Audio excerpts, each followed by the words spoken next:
कि रूस के राष्ट्रपति व्लादिमीर पुतिन ने पीएम मोदी को रूस के सर्वोच्च नागरिक सम्मान से नवाजा। मित्र राष्ट्रपति पुतिन रूस के सर्वोच्च अवार्ड से सम्मानित करने के लिए मैं हृदय से आपका आभार व्यक्त करता हूं। ये क्या रहे हैं भाई? या खुदा के लिए, फॉर गॉड सेक, किसका नुकसान हुआ?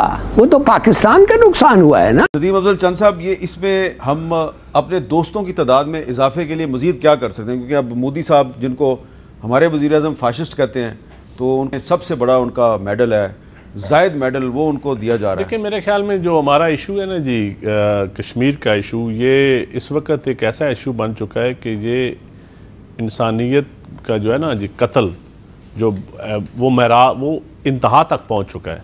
और अब जो भी उसका साथ देगा, जो भी मोदी को, कोई भी मुल्क हो, खा हमारा कोई दोस्त मुल्क हो या हमारा मुखालिफ मुल्क हो, लोग उनके अपने इंटरेस्ट यकीनन हो सकते हैं, उनके अपने कारोबारी इंटरेस्ट हो सकते हैं, लेकिन मैं समझता हूँ कि इस वक्त पाकिस्तान के लिए नंबर 1 प्रायोरिटी कश्मीर है। सो मोदी साहब पुतिन को मिल रहे हैं, जबकि मोदी साहब के सारे दोस्त वॉशिंगटन के अंदर पुतिन के खिलाफ सोच रहे हैं कि हमने पुतिन से कैसे लड़ना है और पुतिन के खिलाफ कैसे इकट्ठे होना है। ये आप देखें, ये कंट्रास्ट को जरा चेक करें। ठीक है जी, इस कंट्रास्ट को जरा चेक करें, इस सिचुएशन को जरा एनालाइज कर लें आप। प्रधानमंत्री नरेंद्र मोदी को रूस का सर्वोच्च नागरिक सम्मान दिया गया।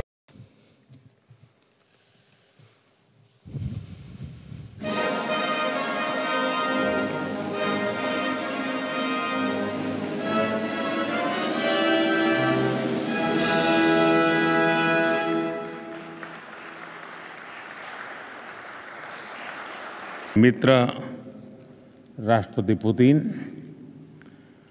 रूस के सर्वोच्च अवार्ड से सम्मानित करने के लिए मैं हृदय से आपका आभार व्यक्त करता हूं। यह सम्मान केवल मेरा सम्मान नहीं है, यह 140 करोड़ भारतवासियों का सम्मान है। अब उनके पास पैसे हैं, हर मुल्क कहता है 500 की लेना, केड़ी बंदूक लेनी, केड़ी गोली लेनी, केड़ा जहाज लेना, केड़ा टैंक लेना, केड़ी तोप लेनी। तो आज तो उनको इस अंदाज से पूछा जा रहा है। सो ये चीजें जो हैं, लेकिन सारे का सारा जो वेस्ट है वो उनको एक समझ नहीं आ रही इंडिया से कैसे डील कर रहे हैं। मैं आपको मजे की बात बताऊं, I have spoken to many people in the world, not just in Asia and Pakistan. मैं एक दफ़ा एक डिप्लोमेट को यूरोप में मिला, एक यूरोपियन डिप्लोमेट थे वो, definitely I will not name the country. उन्होंने मुझे कहा कि we are investing in patience, हम सब्र में इन्वेस्टमेंट कर रहे हैं भारत के हवाले से, कि वो पसंद नहीं कर रहे कि भारत एक तरफ पुतिन से जफ्फियाँ डालता है और दूसरी तरफ हमें भी, हमारे पास भी आ जाता है, और हमारा जो सारे का सारा वेस्ट है वो जा रहा है इंडिया। हमें समझ नहीं आ रही कि हमने क्या करना है, क्योंकि आज तक कभी इस तरह के हालात ही पैदा नहीं हुए। क्योंकि जितना भी यूरोप था ये तो एक है, और दूसरा इनको कभी जरूरत ही नहीं पड़ी किसी दुनिया के मुल्कों की। अब चाइना के मुकाबले में वो आ गए हैं वो। अच्छा, यूरोप की पोजीशन चाइना के बारे में और है, अमेरिका की और है। आप छोटा सा एक और क्लिप देख लो इसमें। लेकिन मुझे ऐसा लगता है कि कहीं ना कहीं मोदी जी पुतिन को समझाने गए हैं और कहीं ना कहीं बाकी दुनिया का मैसेज लेकर गए, क्योंकि पुतिन ने और किसी की सुननी नहीं है। देखो, ये सब बातें शी जिनपिंग बोलेगा नहीं पुतिन को। क्यों नहीं बोलेगा? क्योंकि शी जिनपिंग चाहता है कि रूस की वेस्ट के साथ ना बने। वो अपनी रोटी सेक रहा है ना यार। आपको पता है, वेरी रिसेंटली इटली में जो मीटिंग हुई थी, वहां पे जेलेंस्की भी आया था, और जेलेंस्की और मोदी जी की बातचीत हुई है, हैंडशेक हुआ है, और जेलेंस्की ने मोदी जी को इनवाइट करा है कि आप कीव आइए। उसने बोला है जेलेंस्की ने कि मोदी जी आप आइए, क्योंकि उसको भी पता है वो क्यों बुला रहा है। He is very smart. Zelensky को पता है कि एक ऐसा बंदा जिसकी पुतिन सुनेगा, उसका नाम है मोदी। दोस्तों, आपने देख लिया कल के वीडियो का क्लिप। साफ सीधी बात है, मोदी जी वहां पे गए हैं और मोदी जी खत्म करवाएंगे रशिया यूक्रेन का वॉर। मैं ये नहीं कह रहा कि अकेले खत्म करवाएंगे, इसमें और भी पार्टीज होंगी, लेकिन फ्रंट फुट पे मोदी जी खेल रहे हैं, because he is the most well placed. Xi Jinping बोल पाएगा? नहीं बोल पाएगा, क्योंकि शी जिनपिंग चाहता ही नहीं लड़ाई खत्म हो। शी जिनपिंग चाहता ही नहीं है कि लड़ाई खत्म हो। अमेरिका नहीं चाहता लड़ाई खत्म हो, यूरोप नहीं चाहता लड़ाई खत्म हो, सब चूचू कर रहे हैं, nobody wants the war to end, that is why they are funding the war. India is neither funding the war nor it is supporting either side. इसलिए मोदी जी से आज की तारीख में, क्योंकि इंडिया ने एक जिसको कहते हैं ना कि स्ट्रेटेजिक ऑटोनॉमी की इंडिया ने बात करी है खुद के मामले को लेके, इसलिए आज की तारीख में पुतिन से मिल गए। अब वो दिन दूर नहीं है, मोदी जी जाएंगे ज़ेलेंस्की से मिलने कीव में। नोट कर लो, मैं ये नहीं कह रहा कि अभी चले जाएंगे, अगले महीने जाएंगे, पर मोदी जी इस साल जरूर मौका निकाल के एक बार जाएंगे ज़ेलेंस्की से मिलने, और मोदी जी कील ठोक के ये लड़ाई खत्म करवाएंगे और देशों की मदद से। मैं फिर कह रहा हूं, अकेला ऐसा नहीं कि मोदी जी ने अकेले जाके बोल दिया कि लड़ाई खत्म करो, उन्होंने बोला जी सर हम कर देंगे, ऐसा नहीं होने वाला।